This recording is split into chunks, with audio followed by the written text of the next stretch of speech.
Now there is another tag here, this ins and del tag. Both of these tags are practically used for different purposes into HTML document, and on the other hand, both these tags, those are very rarely used tag in case of HTML documents. So we'll be now checking it on how it works. So first of all, if we now head back to our project and for say we are now using a p tag and we are now saying the price of this shirt is, now in the first case I'll be using this del tag right over here, and I'll be using for say rupees 300.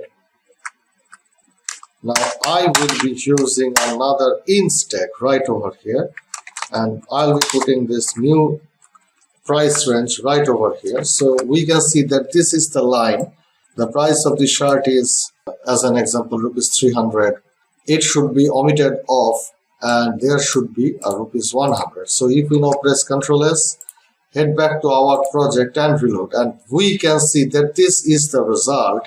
The rupees 300, it is practically been obliterated, and rupees 100 is now focused into our HTML document. So this is a perfect example of highlighting or focusing your content. This is how you may use ins and delete tags into your HTML document. On the other hand, if we wish to use some kind of citation into our project, so what will be the ideal source of it? In that particular case, we will be using this new tag here, the cite tag, which is widely used in HTML5. Now we'll be heading back to our project, and here we will be saying the cite. So this is the tag.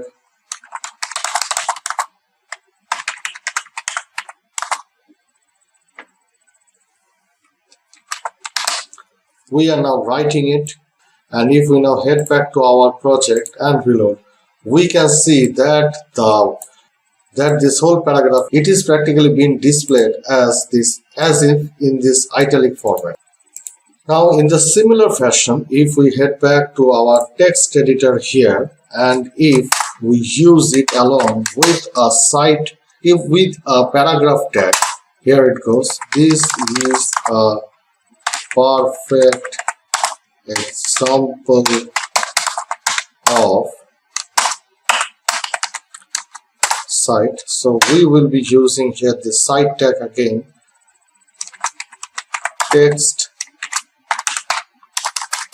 citation. So we have used the cite tag within this paragraph tag.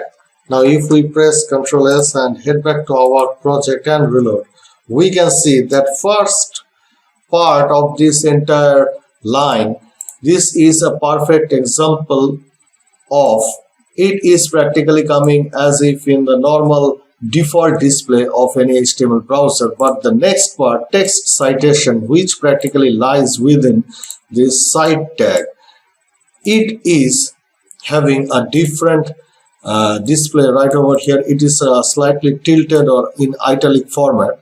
So this is what cite tag practically does. It practically changes your text document into some different display, into some italic one, and of course you may customize all of them into your CSS document. Customization is a very essential part. We'll be seeing how to customize this thing.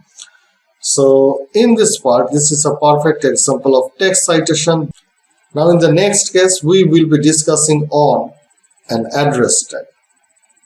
Now address tag is practically being used to semantically mark up the address part of any document. Like if we use this tag as if this one, address, and if we say here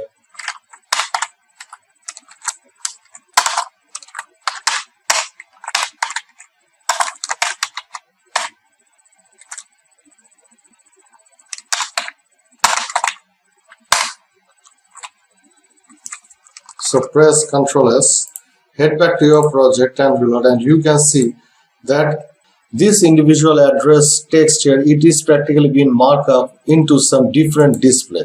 It is a slightly larger in size, and it has a tilted or italic version or an italic display, as we can see right over here.